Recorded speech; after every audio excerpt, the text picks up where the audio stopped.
Welcome to Then and Now, brought to you by the UCLA Luskin Center for History and Policy.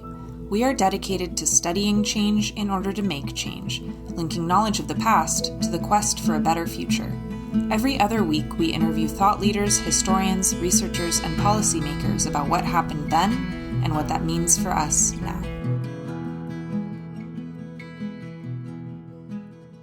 Welcome to Then and Now, a podcast sponsored by the Luskin Center for History and Policy at UCLA. My name is Maya Ferdman. I'm the program manager for the Luskin Center. The goal of the center is to bring the past into conversation with the present, and in doing so, to understand how we got where we are so that we can imagine alternative and better futures. Our guest this week is Dr. Carolyn Lukensm, an expert in innovative political and civic engagement and a leader in the field of deliberative democracy. Dr. Lukensm was the first executive director of the National Institute for Civil Discourse at the University of Arizona and the founder of America Speaks, a nonprofit initiative that from 1995 to 2014 promoted large-scale town halls on sensitive topics such as social security, healthcare reform, and the development of Ground Zero in New York. She also served as chief of staff for Ohio Governor Richard Celeste and as an advisor in the Clinton administration. Welcome, Carolyn, to the program. Thank you, Maya, for having me. Great. So we are in the midst of the 2020 election during arguably one of the most polarized eras in American history. Watching the recent Democratic and Republican conventions, you might think that our two major parties are living in alternate realities. Whether addressing the necessity of wearing a mask to curb the spread of COVID-19, or the implications of racial injustice, or the validity of the United States Postal Service, these major differences make it hard to foresee how Americans can forge a collective path forward post-November. Is this kind of fracture unique, or is it a long-standing feature of the democratic process? Is deliberation across difference possible, and is it even useful? What can recent history tell us about the form, function, and resilience of our democratic culture and institutions? So Carolyn, you are uniquely positioned to help us examine these questions. So in order to get us going in the then portion of our episode, why don't you tell us a little bit about your background? How did you start your career in the realm of democratic innovation and reform? Well, Maya, I think I have to give a little bit of history for your listeners to grasp how the path brought me to focusing for the last 30 years on the health of democracy in the United States. I have to go way back. I grew up in a very large multi-generational family in the Midwest. And in that family, I was fascinated by the dynamics between human behavior and the structures or systems in which we live and work. Going a bit fast forward from that experience, what I really understood as a result of observing this at a very young age was that in order to produce meaningful social or institutional change, you have to effectively both deal with human behavior and with the systems and structures within which we live and work. I couldn't have used those words when I was 5, 6, 7, 15, 16, etc., but I was thinking that way. I was taking in data that way. I came of age in the height of the Vietnam War. I personally was a very anti-war protester, but I experienced the profound division in our society between people who heart and soul believed in the war, saw it as the patriotic duty of the country, and those millions of us who were on the other side protesting the morality of the war and the U.S. role in it. I was a student leader on campus during that time. And as most of your listeners will recognize historically, most campuses' governance systems completely broke down. I was at the University of Iowa and was sent with a team of faculty and administrators and student leaders to a program looking at the issues of what's leadership in that context. And that led me to spend the vast majority of my senior year in college actually designing and facilitating meetings between faculty, administrators, and graduate students. I had firsthand experience on what does it take in a room of people who are on opposite sides of an issue and they're far enough apart that the campus is not functioning?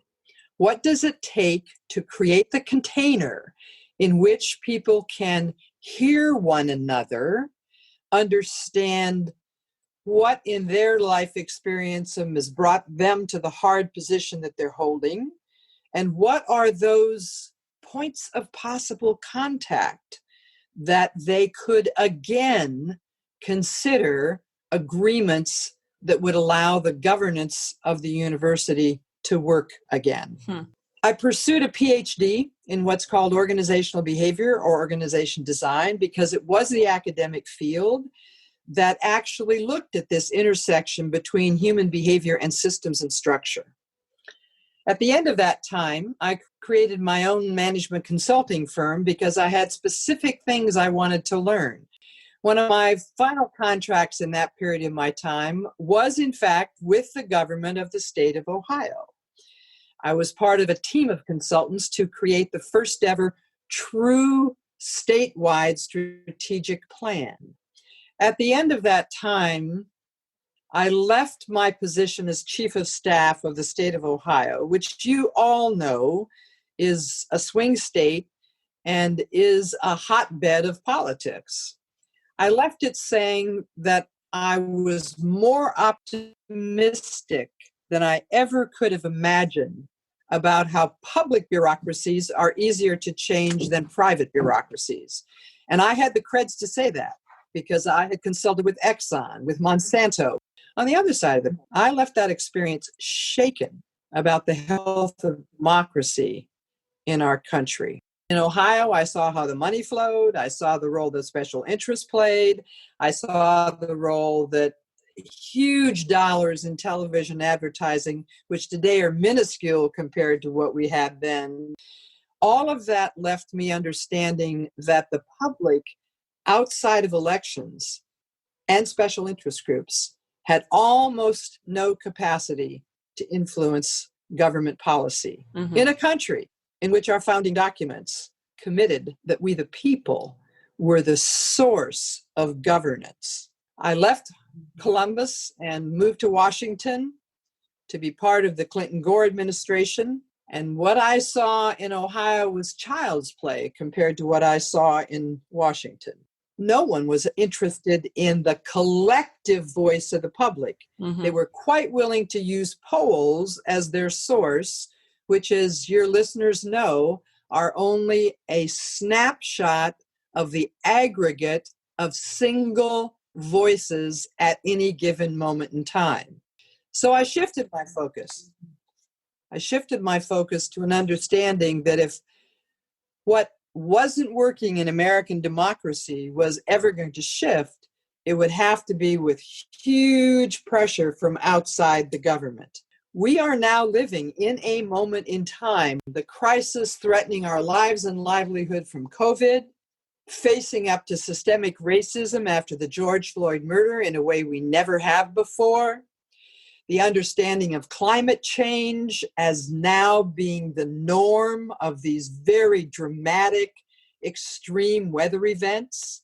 So at this moment in time, the way we are functioning, our systems and structures have brought us to a place that unless we actually have the capacity to take seriously the collective voice of the American public and the direction desired by the vast majority of people, and have that reflected in our governance process, if we cannot make this shift in this moment of crisis, I have to say I shudder for what other levels of extreme reality we would have to be faced with in order to make the decision to shift how we govern the country. Well, thank you. Thank you for that. Let's focus in on this notion of what it means to take seriously the collective voice of the American people or of any group of people who are divided in a governance process. What are the pillars or the elements that have to that have to exist in a structure or in a system in order to take seriously a collective voice, in order to be able to govern properly over a group of people that is divided or that has different ways of coming at a problem. It involves about 6 or 7 core principles about the way in which elected officials and the general interest public would have to connect. First of all, you have to understand the context. What's the issue? We could do climate change. We could do systemic racism. We could do fair housing. You could pick any one of those things at the national level or at a local level. Once you've focused on the issue, then you need to create the circumstances. The second principle is that you need to have a representative sample of the general interest public participate in the discussion. So it isn't just who responds to the Federal Register's announcement of a public process. It's rather the government taking responsibility to recruit people in exactly the numbers that represent who lives in that jurisdiction. I'll give a local example from the work of America Speaks. We did budget summits for Tony Williams in the District of Columbia every 2 years for the 8 years that he was mayor. Some of your listeners will remember that the city didn't even have control of its own finances when he became the mayor. So the first time we brought the public together to review the draft budget, it was 3,500 people from the District of Columbia matching the demographics by age, by gender, by race, and by geography exactly in that city. So when the mayor and the cabinet saw the response to the proposed budget, they knew that their entire constituency was present and had voiced their perspectives, and they worked collectively to make a recommendation. When we did Social Security on the federal level, we did events in all 50 states. And over the course of about 15 months, once again, the entire appropriate population of the country was represented in those discussions. Now, there are many ways to do it besides the America Speaks model. Most interestingly, the U.S. was a hotbed of innovation in deliberative democracy. Why is that? Because we had the freedom to experiment. We had the access to the technology as it was changing. And it's the entrepreneurial spirit. Almost all of that work was happening outside the government. Meanwhile, people in other countries picked up those innovations. And today, the U.S. is very far behind. Many European countries, Great Britain, Germany, France, Italy, Austria, the new democracies, Estonia is a real leader in this work. And in other areas of the world, Australia and New Zealand are both leaders in this work. So that the government itself now invites these kinds of processes. For example, in Great Britain, the Parliament has sponsored regional citizen assemblies to look at the issues of climate change. At the end of the citizen assemblies in the regions, it will be a national cities assembly. Ireland completely changed its policies relative to gay people by the government sponsoring a national citizen assembly.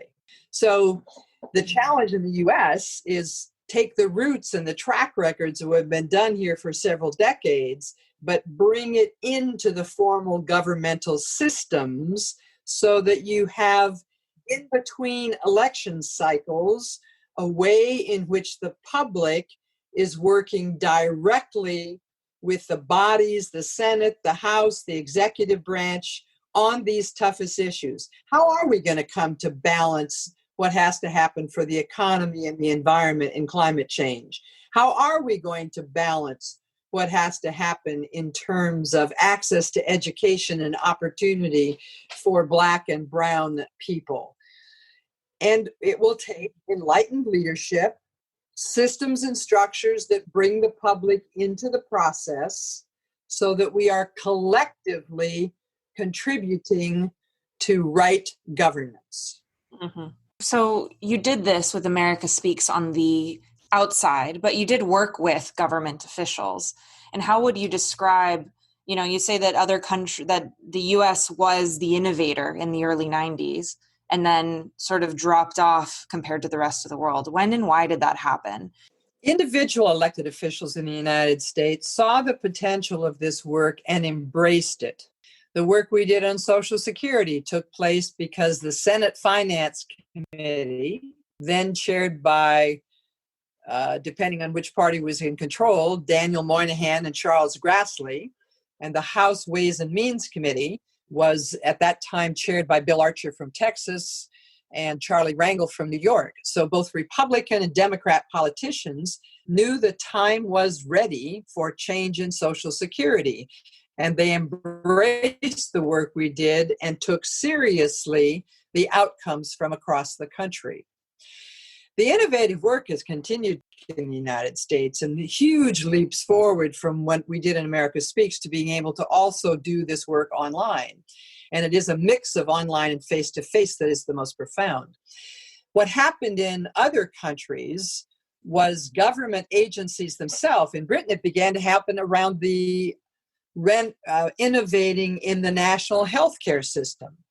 They'd come to a place where they knew there were gaps in service and where the public dissatisfaction with the national health system was increasing and creating more issues. So that was the first area in which the Minister of Health convinced the Parliament to actually use these innovative citizen engagement methods to bring the public into the process to update the system.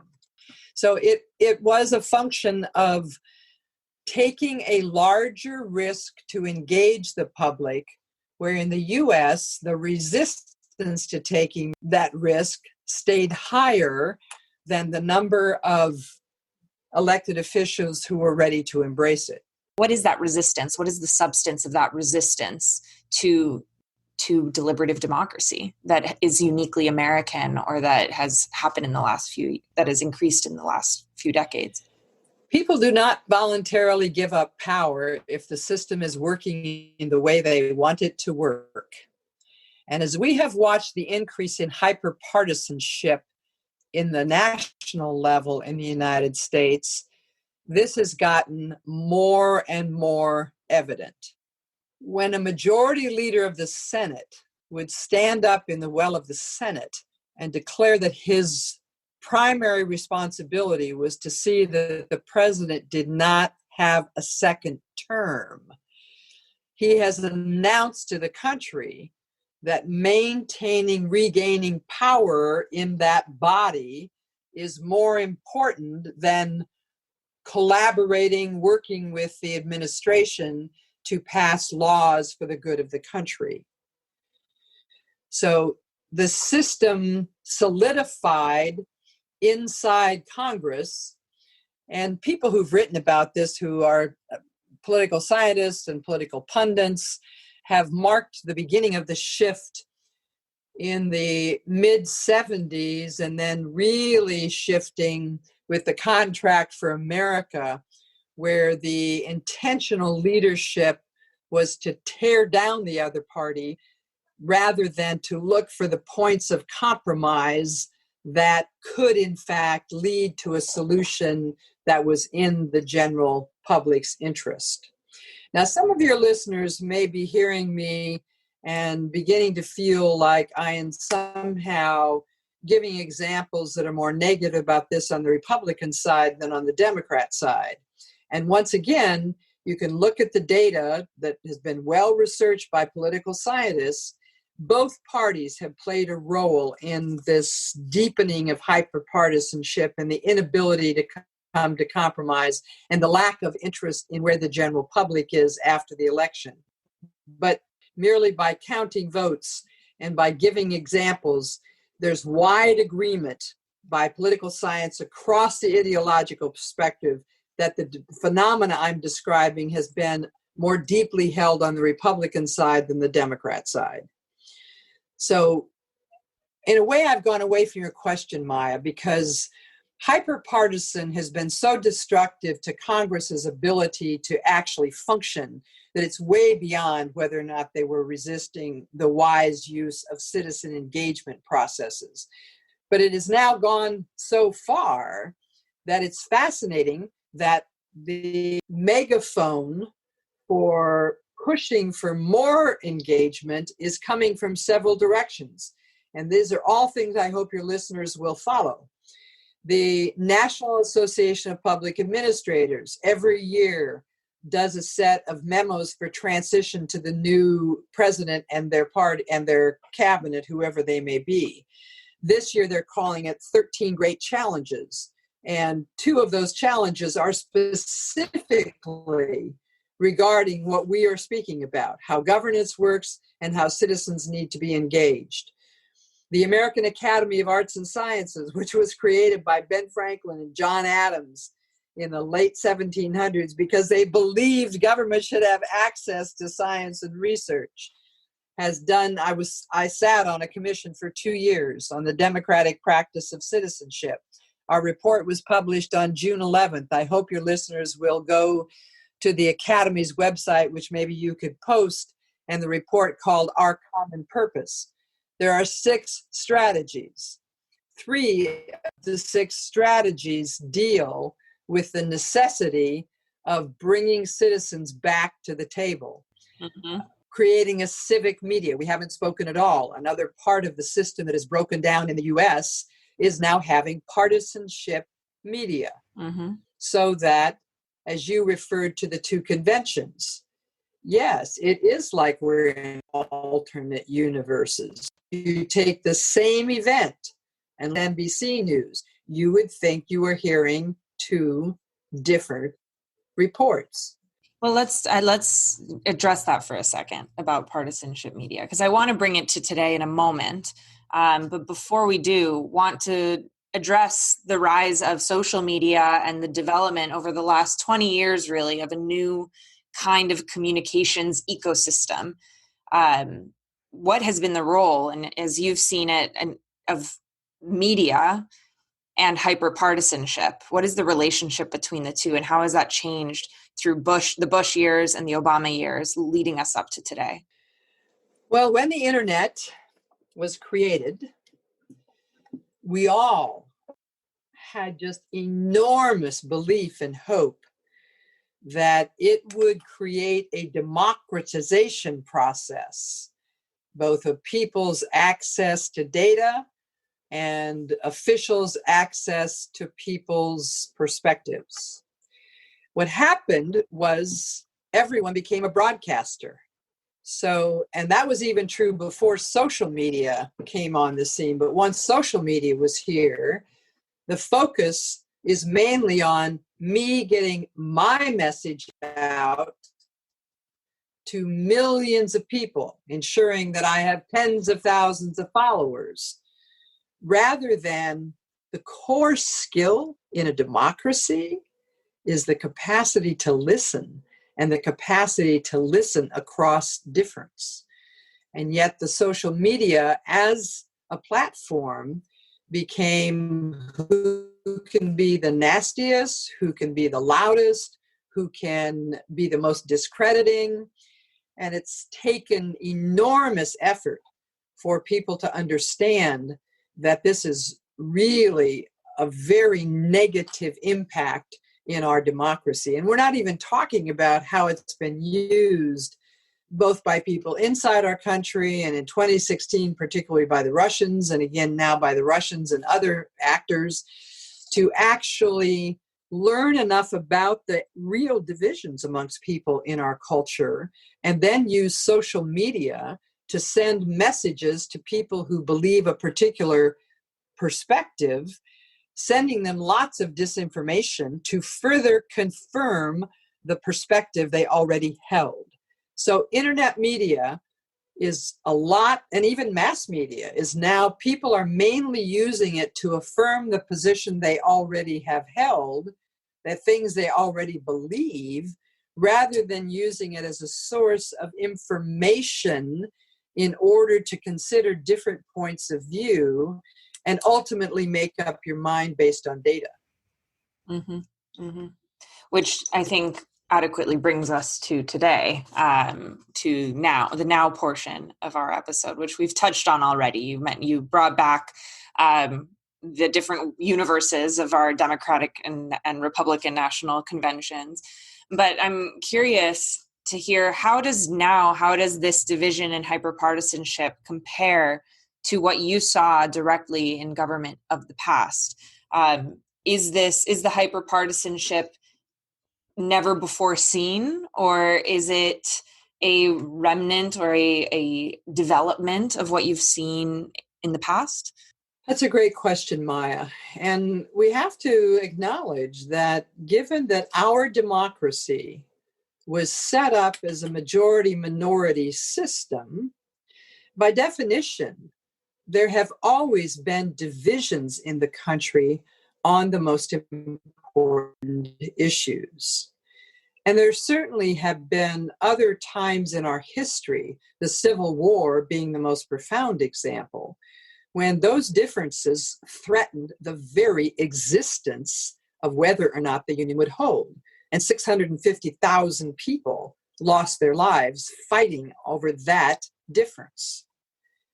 The second, probably most severe moment of difference in our country was during Reconstruction, when in fact Jim Crow laws began to be passed in the South, and in which the split between Democrats and Republicans and the compromises they were willing to make behind closed doors in order to ensure that Democrats stayed in power in the South were brought about, how do I want to say it, the great strides that we made in the Civil War and passing the amendments to the constitutions.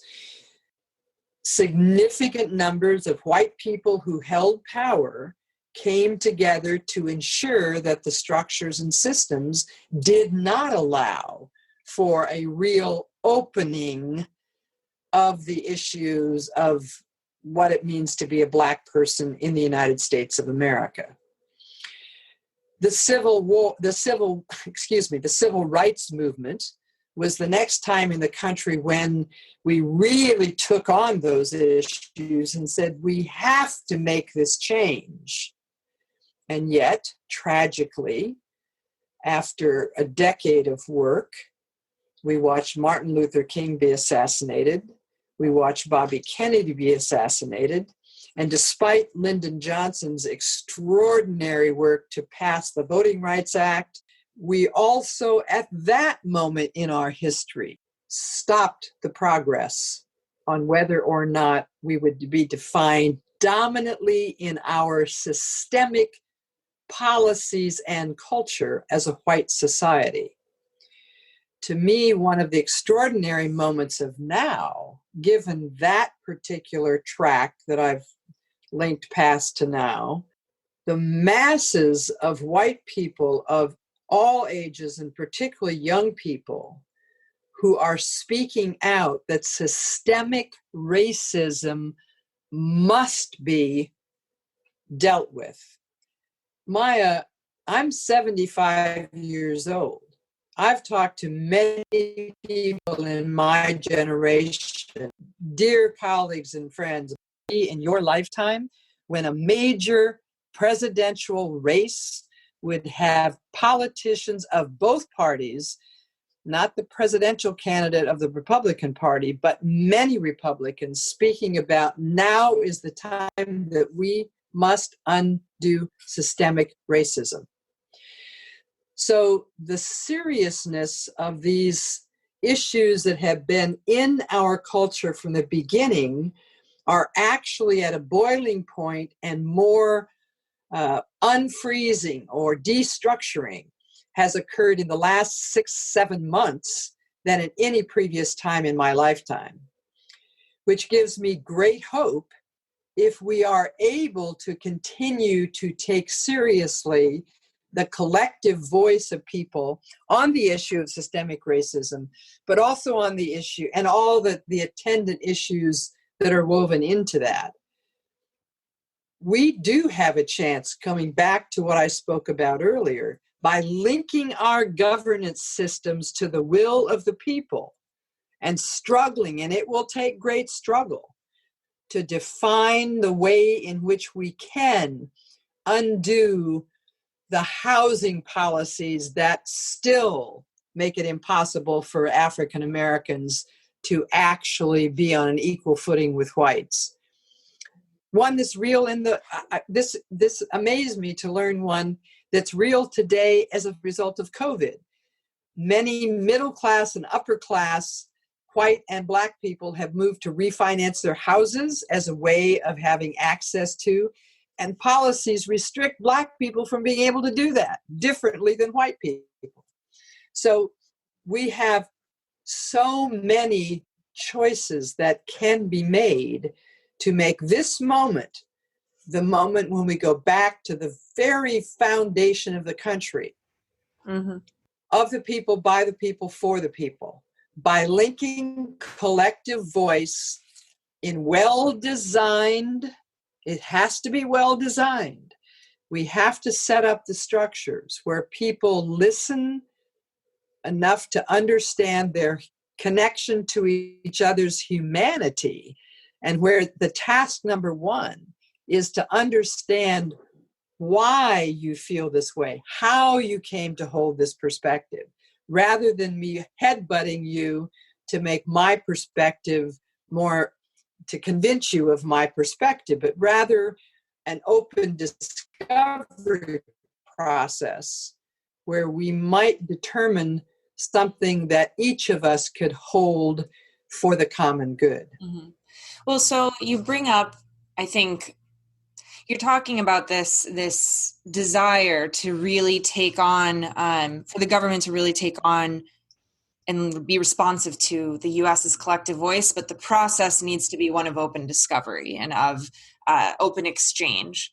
And I'm curious, a lot of people, especially since the election of Donald Trump in 2016, have criticized this notion of civility in politics, the notion of the bringing together of having this civil exchange, saying that it's often a false promise. It often privileges those who were privileged to begin with, particularly white people, and that it excludes marginalized voices. And often the only way to get that collective voice heard is through protest, through demonstration, through action.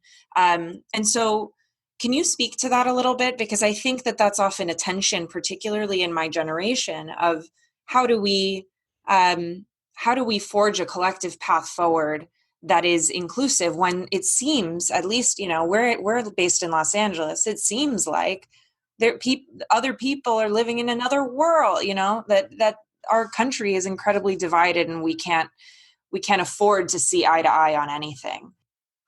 As you know, I led the National Institute for Civil Discourse for 6.5 years after the horrendous mass shooting in Tucson that killed 6 people and wounded 13, including Representative Gabby Giffords. And so I've had to look deeply at that question, Maya. And as you well know, words tend to change meaning over the decades, even centuries, by their common usage.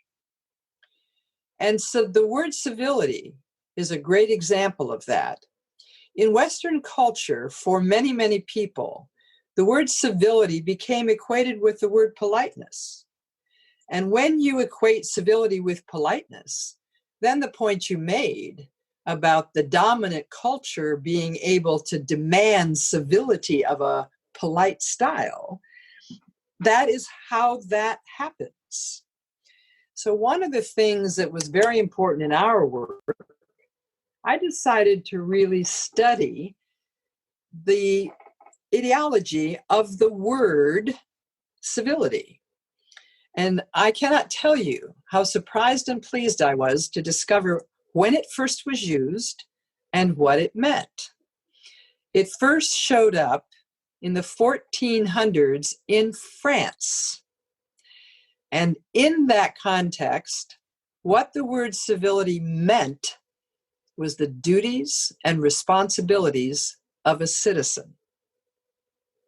That is a very different take on the meaning of civility.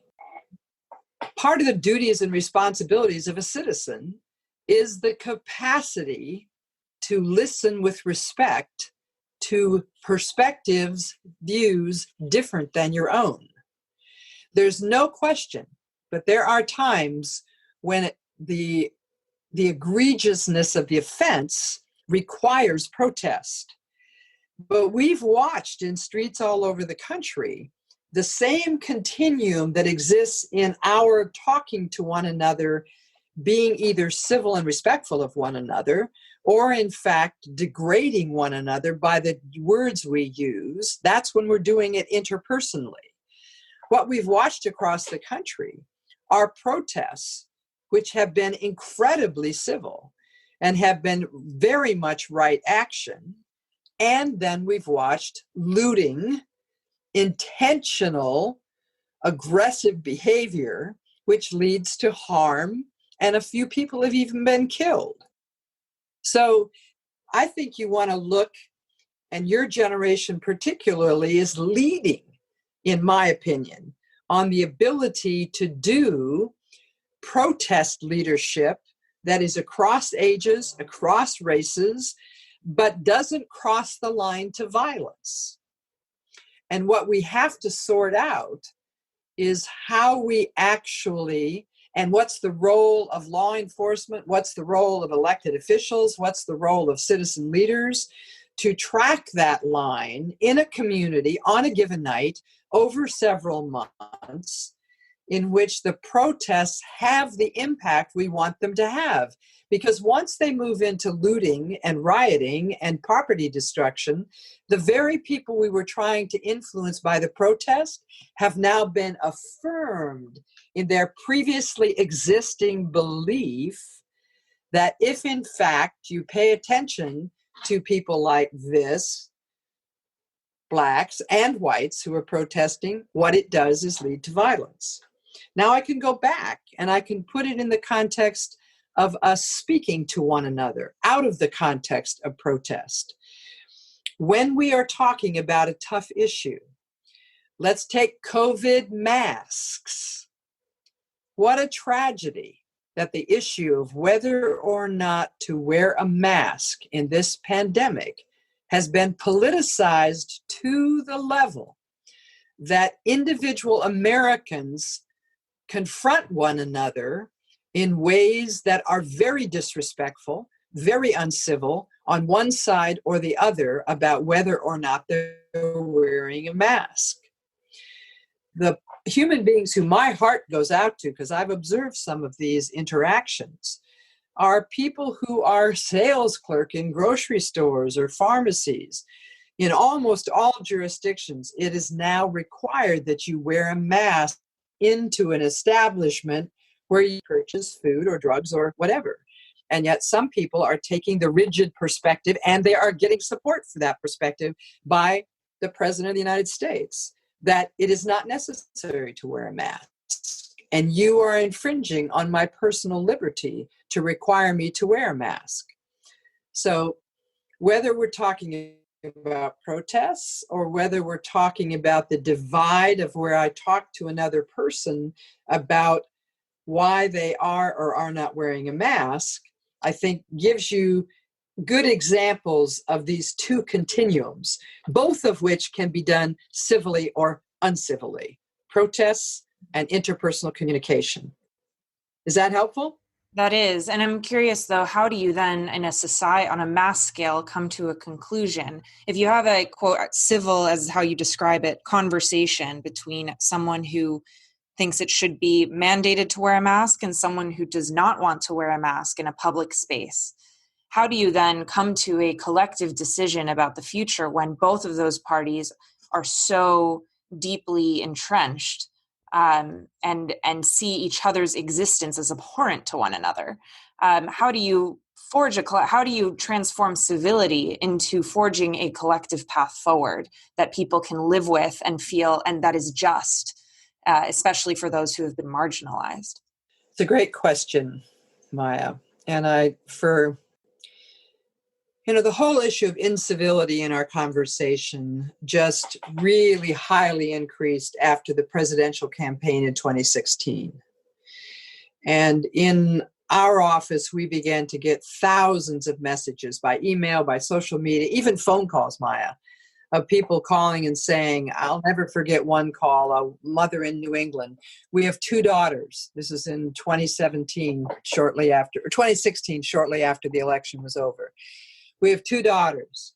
They're at school in two different elite private schools in New England. One voted for Trump, one voted for Hillary. They will not speak to each other. They're coming home for Thanksgiving. What can we do just to have a decent Thanksgiving? A Lutheran minister in Cleveland Heights, Ohio. I've been the pastor of this congregation for 32 years. We've had a congregation that is a community, practically a extended family.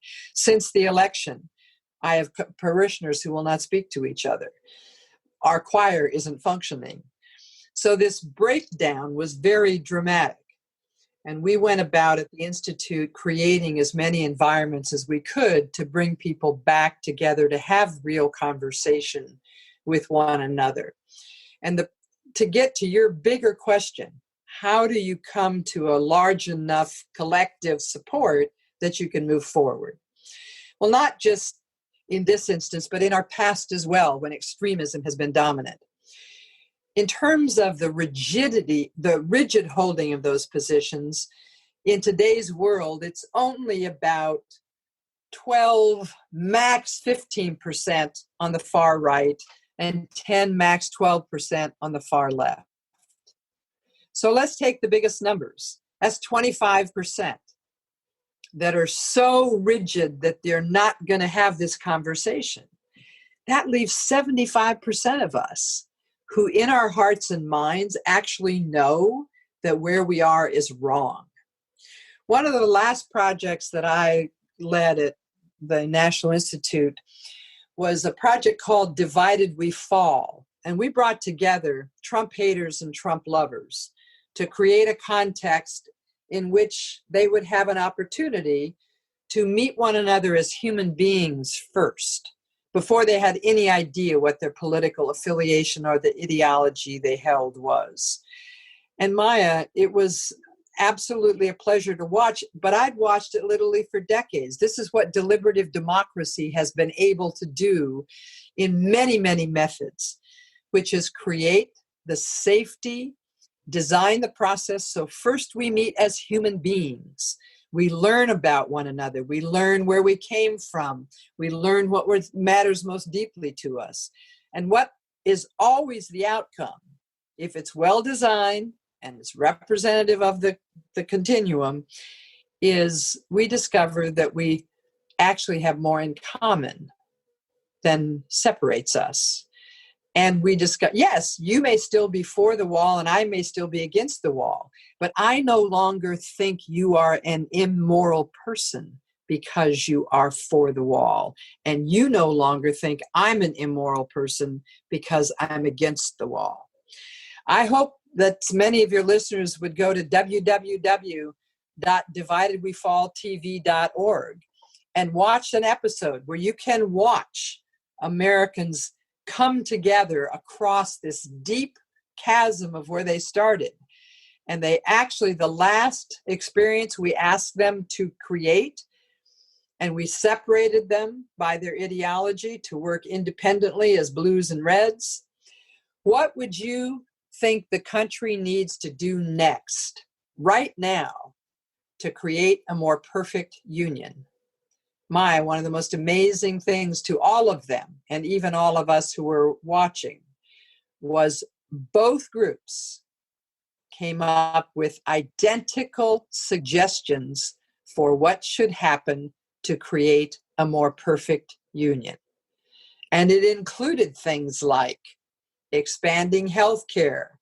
It included things that we think typically of completely keeping us divided.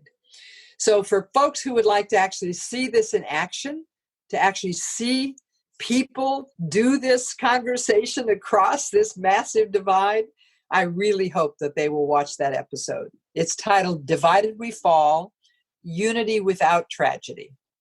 Great. Thank you. And we'll make sure to put that in the description of this episode as well for people to find it.